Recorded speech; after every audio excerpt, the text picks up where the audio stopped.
Golden State Media Concepts Baseball Podcast. We cover everything Major League, from spring training to the World Series. We've got your favorite club covered, from New York to Boston to LA. This is the Golden State Media Concepts Baseball Podcast.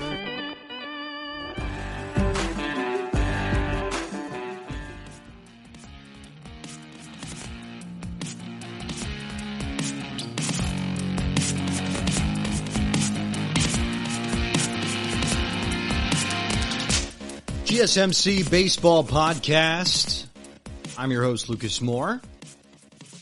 It's a Monday. We are continuing to roll through every single division in baseball. We have done the entire National League, and we've done the American League West, where I said the Houston Astros would win that division. Now, today, on this gorgeous Monday, we will do the American League Central, which is one of those divisions last year that had some really interesting pieces, star power, home runs, and at the bottom, absolutely atrocious baseball. It's one of those balanced divisions. It's one of those divisions where you have a team that could potentially make its way all the way to the World Series. You got maybe three teams that could be playoff contenders in this division, and two teams which you should have already crossed off your list for teams that could win the 2020 World Series. It's going to be that type of division again this year. We'll dive all the way through it, all the way into it. That's what we're doing on the show today.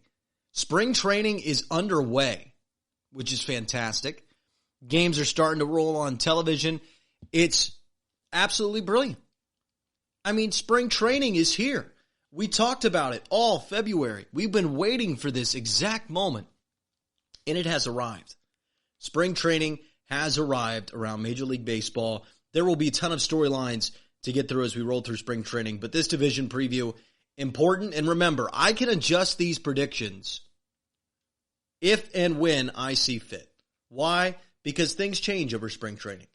A young player might stand out, pitching staffs might get injured, so on and so forth. So I reserve the right to change these predictions up until the opening day. The real opening day, which I think that's fair, right? I have the right to change my mind. But let's talk about what I think now. And we'll start with the team at the bottom of the division, according to the PECOTA projections, which PECOTA is obviously by Baseball Prospectus. We want to look at the team at the bottom of the division. Really, what we're going to do is we're going to combine these two teams at the bottom of the division into one segment here at the top of the show. And then we'll move through the top three teams in the division one at a time. And the reason for that is because I've already crossed these teams off. We have talked about the Royals and the Tigers as teams that will not compete for the World Series in 2020. It's just not in the cards. There's not enough pitching. There's not enough hitting. And those are very generic statements, but you can look at the team and even their own projections inside their own organization. There really aren't any realistic scenarios for them to make the playoffs and therefore compete for the World Series. Now, crazy things happen in sports. So when I say cross them off, it's not a 0%, but it is a 0.00001%, at least in my mind, that these teams could win the World Series. Let's start with the Kansas City Royals. Last season, 59-103, actually weren't as bad as the Tigers were a year ago, and they were 47-114. That is putrid from the Detroit Tigers. But the Kansas City Royals, PECOTA has them projected as a 68-win team. Roto World has them as a 67-win team. And this Kansas City Royals squad, they got competitive in the middle of the decade, but are perennial losers. And their lineup doesn't get any better. The star of the lineup, Jorge Soler, the designated hitter. And outside of that, it's a lot of nothing. Hunter Dozier is a guy that I would rather have batting 6th or 7th or 8th on a World Series team. This is a guy that's going to have to bat cleanup for the Kansas City Royals. Whit Merrifield is the leadoff hitter for this lineup, and he could have a decent season, but it's just not a leadoff hitter. And you go through the entire starting rotation, and it's just a whole pot of nothing. Danny Duffy is the projected ace. Brad Keller, Jake Junis, Mike Montgomery, Jorge Lopez. Do the math, it's not there. Even if these guys have the best season that they appear capable of, if they reach the peak of their projection within realistic simulations, there's no ace here. There's barely a two-starter here on a good team. And listen, when you have no two starters or no three starters and you're just a collection of 4 and 5 and you're asking guys that are supposed to be 4th or 5th slot in the rotation as your ace, when you're asking that of a team, it's not in the cards. It's not in the cards for the Kansas City Royals. And the bullpen, it ain't much better. Ian Kennedy might be the closer for this squad. He's a 4 ERA guy. There's no real depth in the bullpen. It's a real problem in Kansas City. And that's why Pecodum has him projected at 67 wins. So what's my floor ceiling for the Kansas City Royals? To me, the floor is 55 wins. And I've been putting a lot of the bad teams in baseball at 55 wins. That just feels like the floor for a lot of teams. This is if everything goes wrong for the Royals, which essentially almost everything is going wrong for the Kansas City Royals. And I'll put their ceiling at 75 wins. If everything goes right, Danny Duffy has his best season.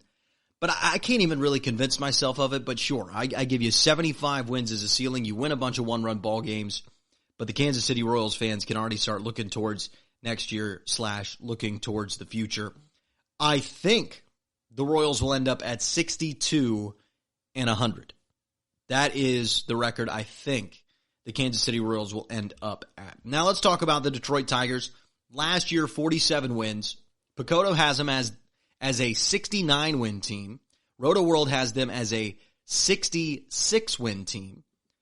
And actually, Roto World and Pecotto disagree in who's worse between the Royals and the Tigers. Pecotto likes the Tigers more. Roto World likes the Royals more. Bottom line, they're both bad. It doesn't really matter who's going to be 4th or 5th in this division. And you take a look at the Tigers lineup, and if Miguel Cabrera, I guess, were 4 or 5 years younger, you'd get really excited about him.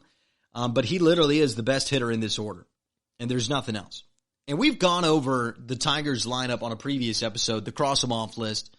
You can scroll back on at GSMC_baseball on Twitter, and you can go through the pages on Apple Podcasts, and you'll find the cross them off list episode where I dive really deep into each of the teams that I don't think are capable of making the World Series or winning the World Series in 2020. There were 7 teams that I said go ahead and cross off the list.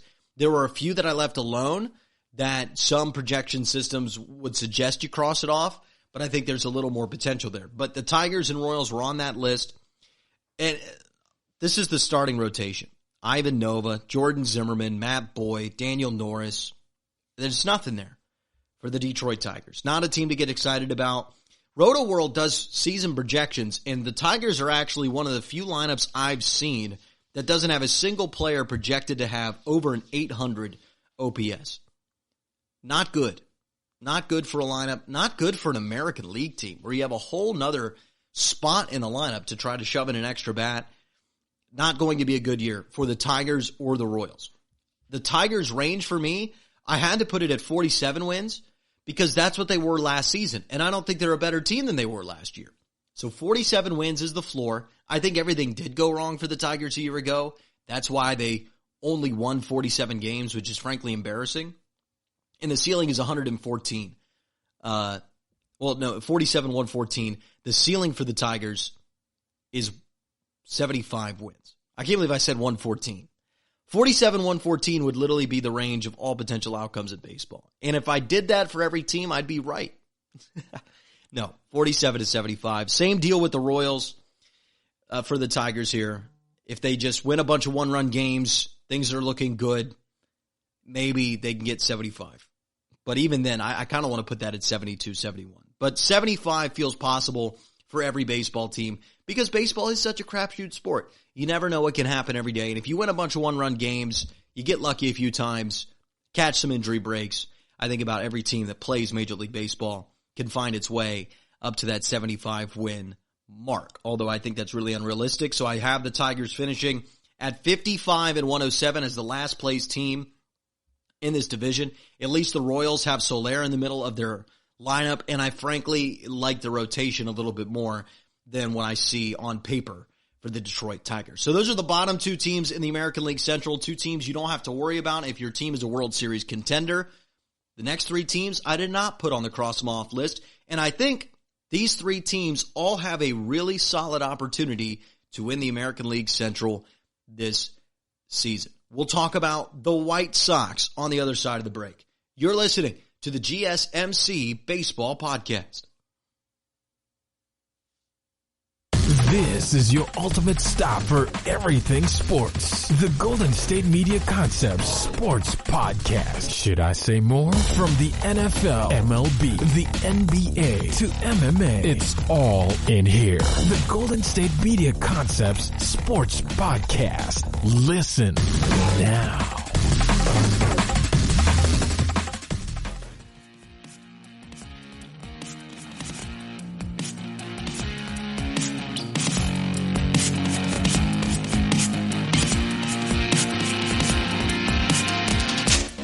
GSMC Baseball Podcast. Give us a follow on Twitter at GSMC_baseball. Going through the American League Central, which has not had a World Series champion in a little bit. The Twins, Indians, White Sox, Tigers, Royals, just perennial teams that seem to fall short in the American League Central. Shame, too. Although I think the Royals did a few years ago. Yeah, but they were successful in the middle of the decade, right? We move on to the division. We move on to the White Sox. Royals, Tigers, forget about them. There'll be 100-loss teams most likely. Maybe they avoid that 100-loss threshold, which honestly should be the goal for both of those teams this year. If you're a Royals and Tigers fan and your loss total is in the 90s instead of being 100+, you should feel really good about that.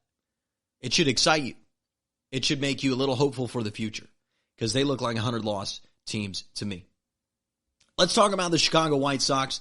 72-89 in 2019. They were one of the most active teams this offseason, and that's why Pacoda has upped their win total from 2019 to 82.5 is their projection.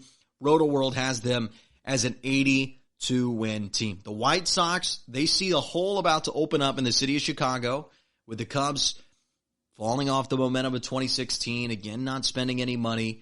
And maybe they can capture the attention of the city a little bit more. Although every time they've tried that and every time they've succeeded to capture the attention of the city for a moment, it never lasts. It is the most forgotten about World Series in 2005, right? I call 2016 the forever remembered, and I call the 2005 World Series the always forgotten. And that's crazy that in the same city in 2005, Chicago had not won a baseball championship since 1908. And the White Sox did it in upset fashion, and nobody could care less in the future. And the city is excited at the time, certainly parts of it, but it felt kind of empty. But the White Sox, they see an opportunity here to maybe capture the attention of the very large city of Chicago, and this is a solid ball club. You look up and down the lineup, Yoan Moncada, Jose Abreu, Yasmani Grandal, Edwin Encarnacion. These are guys that can hit. These are guys that can hit for power. There should be a lot of runs in this lineup. I think this lineup is right on par with the Cleveland Indians, who were competitive in this division a year ago. I think this lineup could score a lot of runs and could be the best lineup in the division. I like potential like that in a lineup. You look up and down it. Can this lineup, if everybody hits right, if everybody hits their ceiling, can they be the best lineup in the division? Certainly for the Chicago White Sox. Because the Twins, we'll get to them a little bit later, but they all popped last year. It was their ceiling to hit 101 wins, plus they benefited from truly horrific Royals and Tigers teams. That might be the same benefit again for the American League Central this year. However, I just don't think the Twins will pop at the same level. And if the Twins don't pop at the same level, this White Sox lineup can certainly be the best lineup in the division. What I also like about this White Sox team is although that their rotation, you're not exactly confident in their rotation, they've tried to add to the rotation. And they will continue to try. So if the lineup can carry them, they win 1-run games, 2-run games early in the season, they have some positive momentum, people coming to the ballpark, you might be able to buy a piece in the rotation. And the bullpen, listen, bullpen is not bad at all for the White Sox. There's some decent pieces here. Again, I think the rotation, I think the bullpen, I think the lineup are in the same realm as the Cleveland Indians. I think the Indians have an advantage in the rotation. They throw more strikes. They're more solid. But this rotation for the Chicago White Sox, a little bit higher of a ceiling. Gio Gonzalez can be a dominant lefty. Dallas Keuchel can be really good as well. So a little more of a ceiling, I think, in this rotation than the Indians rotation. Now, Indians fans are going to stand on the chair and scream and shout that Shane Bieber can be a Cy Young winner, and I just don't really believe it. And it's really going to come down to him for the Cleveland Indians. But the reason I keep comparing the White Sox to the Indians, because I think that's the bar the White Sox need to go for. They need to try to be a low 90-win team this season. So what the Indians did a year ago. They've spent money. They've tried. Now, making a jump 72 to 92 would be awfully impressive. It's something that a lot of people would not see coming. But I like the additions they made to this ball club. I'm excited about the Chicago White Sox opportunity this season. And I reflect that in the range of wins I think this team is capable of. I think this could fall flat on its face. I think they got better in some spots. I don't think they'll be a 72-win team this year. But they could certainly just be a 75-win team. I see that potential for the Chicago White Sox this year. 75 seems low because I think they'll be able to beat up on the Tigers and the Royals. The whole division will. The whole league will. So I think 78 is probably a more realistic floor. But there's a universe that exists where the White Sox are a 75-win team. The team that wins the offseason a lot of times does not win the regular season. The White Sox are one of those teams with the Reds that won the offseason. Now, I predicted the Reds to win the division. Will I pick the White Sox to win the division? You'll have to wait to see the next two teams to see if I do.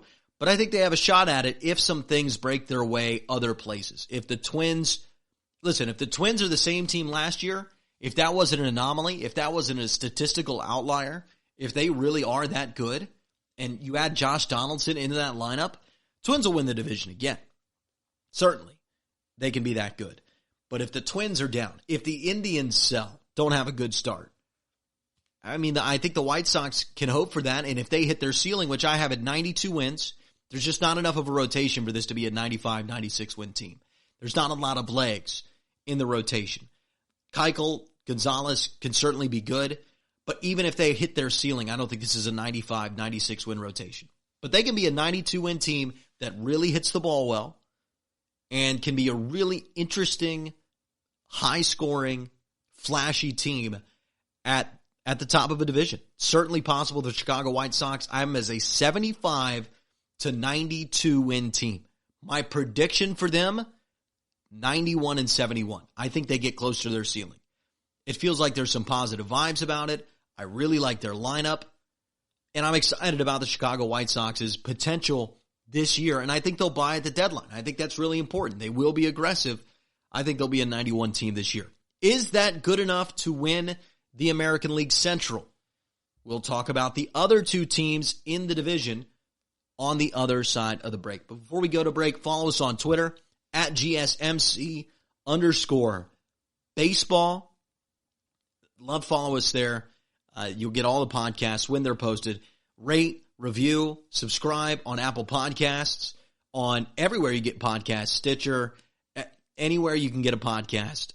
You can find ours. Make sure you rate, review, subscribe, all those great things on your favorite podcasting platform. That really helps the show. On the other side of the break, the Indians, who I think missed their World Series window and will have to wait a few more years to grab that opportunity. But hope still exists in Cleveland. When does hope not exist in Cleveland? I don't know. They always seem to be a World Series contender in the eyes of those Lake Erie folks. We'll talk about the Indians on the other side of the break. You're listening to the GSMC Baseball Podcast. Tired of searching the vast jungle of podcasts? Now listen close and hear this out.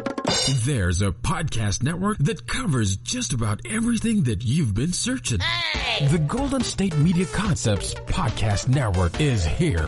Nothing less than a podcast bliss with endless hours of podcast coverage.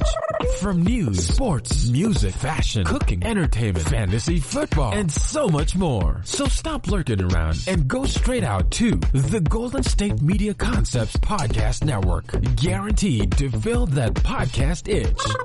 Whatever it may be. Visit us at www.gsmcpodcast.com. Follow us on Facebook and Twitter, and download us on iTunes, SoundCloud, and Google Play.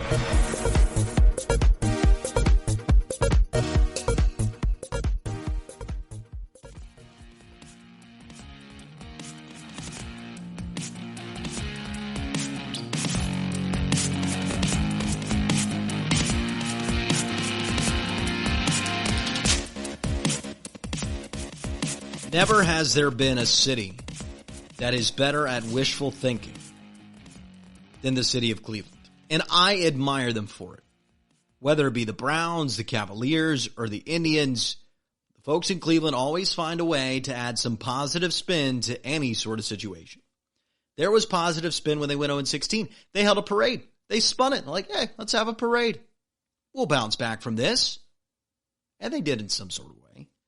Now, the Indians, they've had a little more reason to be positive about. They've been a pretty solid organization in Major League Baseball, a really good mid-market team. They were competitive in the late 90s. Again, they were in the World Series in 2016. They've had 90-plus win teams. A year ago, the Cleveland Indians, 93-win team. 93-69 in 2019. And if you're an Indians fan, listen, there's no reason for you not to believe and care this season. If you're an Indians fan, you're coming off a 93-win season. You've been competitive in the past. You have star players on this roster. So I wouldn't be losing my mind if I was an Indians fan, and I wouldn't be out of hope if I were a Cleveland Indians fan. I completely understand it. However, I'm just out on them. I think that they had, with this group of players, with this level of talent, they had themselves a nice little World Series window, which is best opportunity when they were up 3-1 in the World Series against the Chicago Cubs, and they couldn't seal the deal. That was the best opportunity. Now, they had opportunities to win a World Series in other years if they would have done better in the postseason, but they've missed the window a few straight times. Now, I get Jose Ramirez is great, Francisco Lindor as well, Carlos Santana. You like your team, you like your lineup. But Frankie Lindor, listen, I know you're working on a contract extension for Frankie Lindor, and any Indians fan would pound on the table and say, we are not trading Frankie Lindor. The fact that it was even in the air is not a good sign. Organizations in baseball will tell you how they feel about their own organization. It's a very projectable sport. You're going to have a feeling of what type of range you're in. NFL teams, they're always in playoff contention, they feel like. Just add a few pieces, you win a few close games. All of a sudden, you're 9-7, 8-8 on a good year, and you're in the postseason. Certainly possible. Baseball teams run projections, and if you are not projecting your team to be a World Series contender, or if most of your projections have you missing the playoffs, as a mid-market team especially, you will watch them start to become frugal. You'll watch them start to make cost-effective, let's say, decisions. And that's what the Indians have been doing. They've been slowly peeling off some players, trying to flip them into young prospects, hoping those prospects work out. And mid-market teams have to do this in baseball. They have to reload. Throughout the course of a reload, however, there is usually a down year or two. Indians coming off a 93-win year. Cannot call that a down year. And I think this year is the down year for the Cleveland Indians. Listen, lineup's solid. Lineup's good. White Sox is right there, though. Twins is probably better. I can name a few more American League teams with better lineups as well. I think the Astros lineup is better. I think the Angels lineup is better. I think the Athletics lineup is right there with the Cleveland Indians lineup. Certainly. Rangers probably not, but the ceiling of their lineup could be better than the Indians. And I've named too many teams already for you to be a legitimate World Series contender, especially when you dumped a starting pitcher last year and you're relying on Shane Bieber and Carlos Carrasco.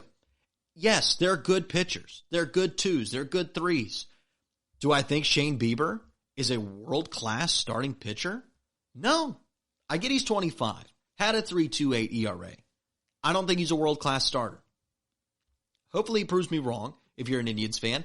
And if he is, that kind of changes the math. for the Cleveland Indians. But I think he is what he was last year. Mid-threes guy, can fall to 2.9, solid starter. You need that guy, though, at the top of the rotation. And the Indians have had that guy, and they missed their chance and they missed their window. You're a mid-market team. Reloads are necessary. The organization has been telling you that you will reload by what they've done, by who they've moved, by what they've moved off of, by the rumors they're involved in. Would there be any Frankie Lindor rumors whatsoever if the Indians thought they were legitimate World Series contenders this year? No, not a single one. Now, maybe they use it for contract leverage, but if everybody in that organization believed that they were certainly World Series contenders, you don't hear those rumors. They're selling pieces. We've seen this happen all over Major League Baseball with a bunch of mid-market teams. That's the problem with not having a salary cap. You have to reload, you have to dump payroll. And for the second straight year, the Indians will have a lower payroll than the year before, which is fine. Doesn't mean they can't win games. Doesn't mean I don't think the Indians can get back to 93 wins. It doesn't mean that I think it's impossible for the Indians to win the American League Central this year. I didn't cross them off for the World Series. I just don't think they're legitimate World Series contenders. I think their range is 75 wins because they could sell. Listen, they've already made some interesting moves towards selling, towards reloading. If this thing goes bad, you lose a lot of one-run games, you're 6 back in the division because the Twins are legitimate, or the White Sox come out of nowhere, they're going to start selling pieces. Why hold on to these? Go get your prospects. Go reload like every mid-market team has to. Go reload. Go out and reload. And if that happens, this could be a 75-win ball club in Cleveland. It could be a disaster-type year. I don't think that'll happen. Certainly on the table, though, for the Cleveland Indians.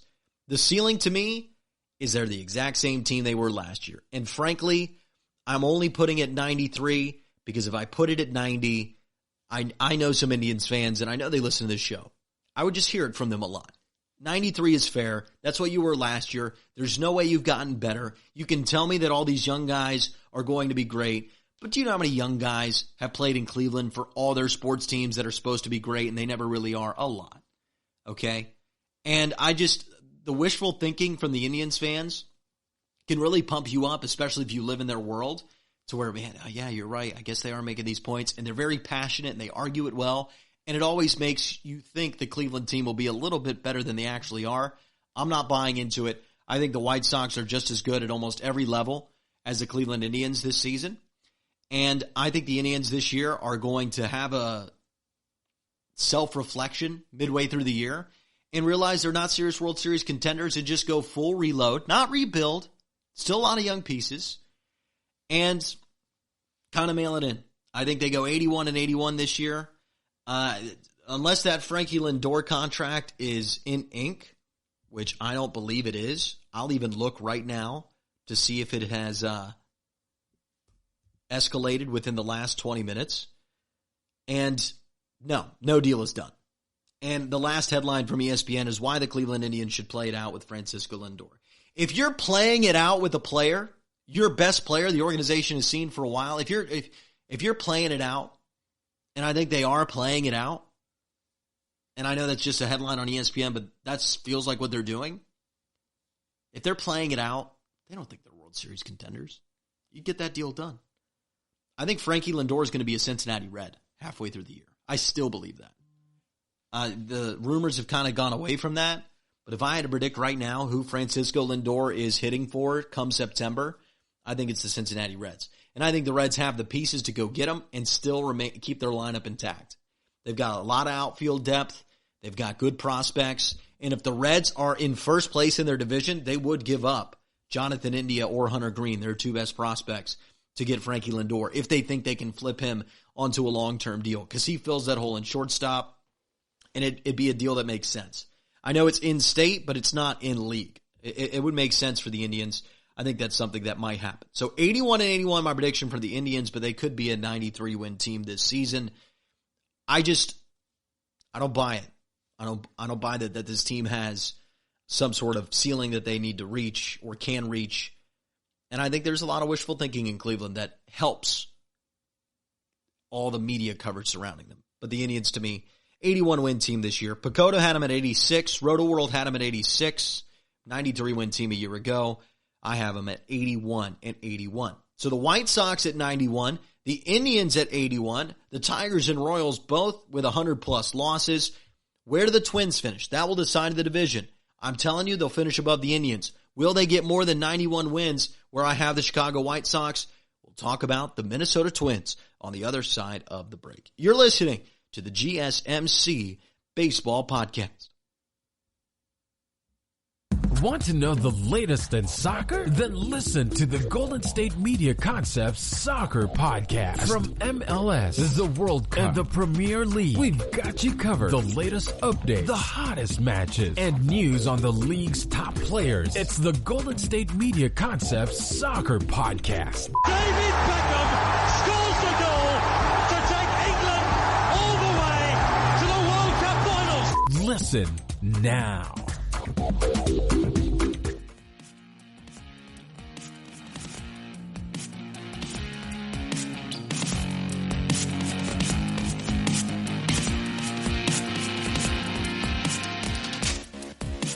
GSMC Baseball Podcast. I'm your host, Lukas Moore. Final segment of the show. We're going to talk about the Minnesota Twins. That'll wrap up our American League Central predictions here on the GSMC Baseball Podcast. Right now, I've told you the Indians 81 and 81. That's my feeling. I think the White Sox get to 91 wins. The Tigers and Royals, count them out. They're going to both be 100-loss teams. Maybe if the world is right, they'll get below the 100-loss threshold. Let's talk about the Minnesota Twins, though. 101 wins last year in 2019, hit over 300 home runs. They were called the Bomba Squad. A lot of really exciting bats in that Minnesota Twins order, and they came out of absolutely nowhere to win the American League Central handedly over the Cleveland Indians. Pacoda has them as a 93-win team this year, Roto-World at 91, and I still think this is a really good ball club. I don't think there's any sort of massive drop-off. I'll tell you right now, my floor for this Minnesota Twins team is at 81 wins. They are going to be a 500 or above ball club.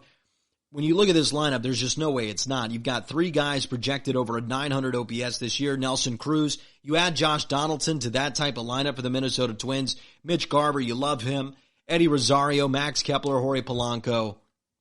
Miguel Sano at the bottom half of that order in the 8th spot. Byron Buxton. So much athleticism, just waiting for him to pop. Don't think he ever will, and he always seems to be hurt. But Byron Buxton, athletically, compares to Mike Trout. Athletically, not as a baseball player.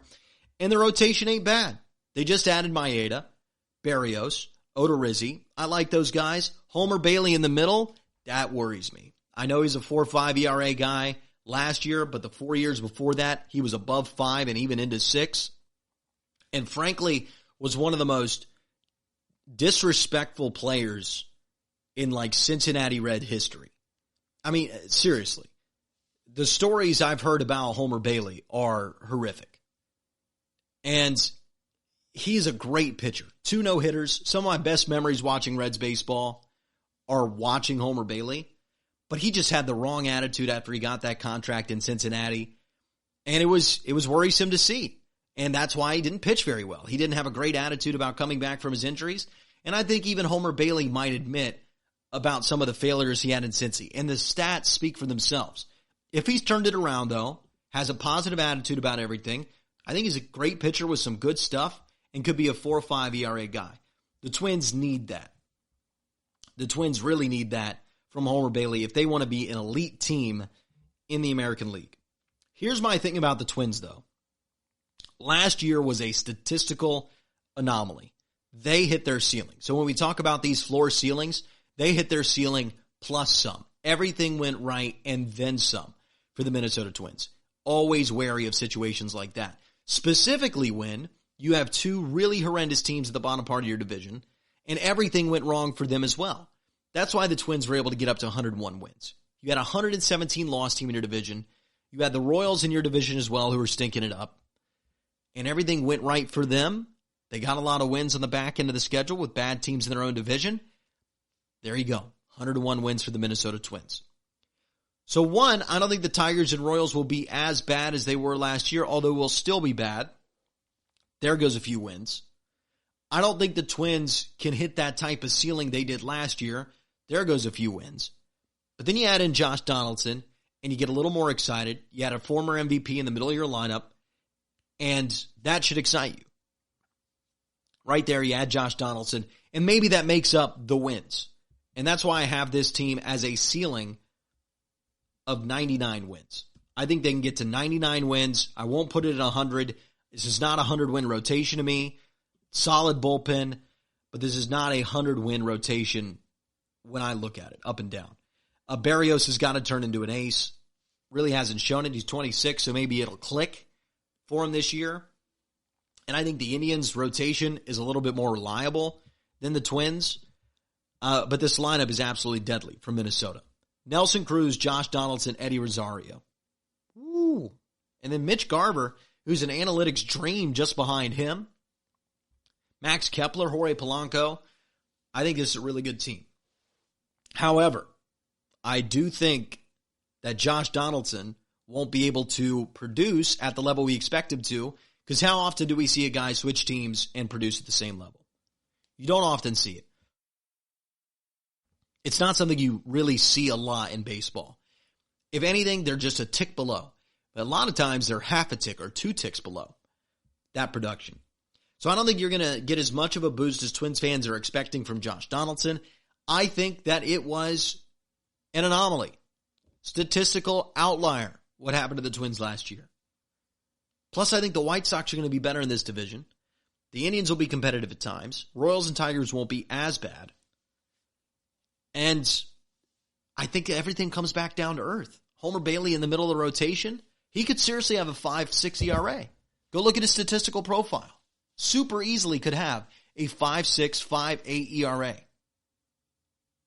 And you can't have that in the middle of your rotation. Who else are you going to go to? I like addition of Maeda. I like Berrios. No ace there. I just don't think the lineup can produce at 101 win level without having some real boost from the rotation, and I don't see the boost in the stats. So I think that 101, just to me, is not in the realm of possibility. I think 99 is, if they just hit the same as they did last year. Everything goes right with the rotation. I think 99 certainly possible. 81 the floor. They're too good at the plate to lose more than 81 games this year. But to me, I think this is a perfect storm for the Chicago White Sox. I think the Indians are cutting payroll. I think the Indians want to sell. They're going to wait and see what happens. White Sox made a lot of moves in the offseason. I think the Twins were a statistical anomaly. They're bringing in Josh Donaldson. Could really help them, but he might not add as much as you think. Combine that with the bottom of the division, getting a tick better, probably not a lot better, but there's no way the Tigers are going to lose 117 again. Even a 16 win plus for the Tigers just from winning more one-run games, getting luckier in some spots. That'll hurt the rest of the division. I think it all lines up for the White Sox to win the division at 91-71, and I think the Minnesota Twins finish at 88-74, meaning the final standings to me for the American League Central, Chicago White Sox, Minnesota Twins, Cleveland Indians, Kansas City Royals, and the Detroit Tigers. There is your American League Central. There's a lot of worlds that exist where the Twins win the division. I think more worlds, honestly, than the Chicago White Sox. But this is a gut feeling selection. And my ranges reflect that. The White Sox ceiling is lower than the Twins ceiling. I agree with that 100%. But I think it's going to line up for the White Sox. I think they win the American League Central. I think the Indians are going to be out by the trade deadline. They're going to be looking to move on, something different. I think the Chicago White Sox win the division at 91 wins this season. Exciting stuff if you're a White Sox fan. And I think they'll have a better record than the Cubs this year, which something the White Sox haven't been able to say over the last couple years. Plus, the White Sox, a lot of good prospects could come up, make some impact that we're not even really thinking about at this moment. That's going to do it, though, for the GSMC Baseball Podcast. That's our American League Central. We have one division left to go, and it's the most historical division in our sport, and that is the American League East. Red Sox, Yankees, Rays. Should be a lot of fun to talk about that division and we will talk about that division on Wednesday. But that's going to do it for the show. Really appreciate you listening. Follow us on Twitter at GSMC_baseball. I'm your host, Lukas Moore. Thank you so much for listening, and I'll see you next time. This has been the GSMC Baseball Podcast.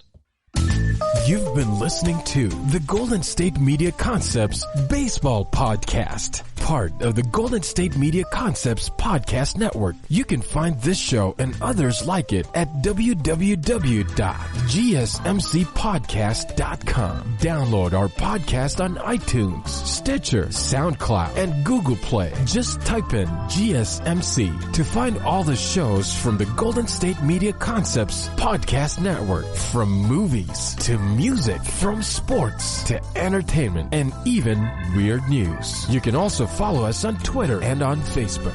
Thank you, and we hope you have enjoyed today's program.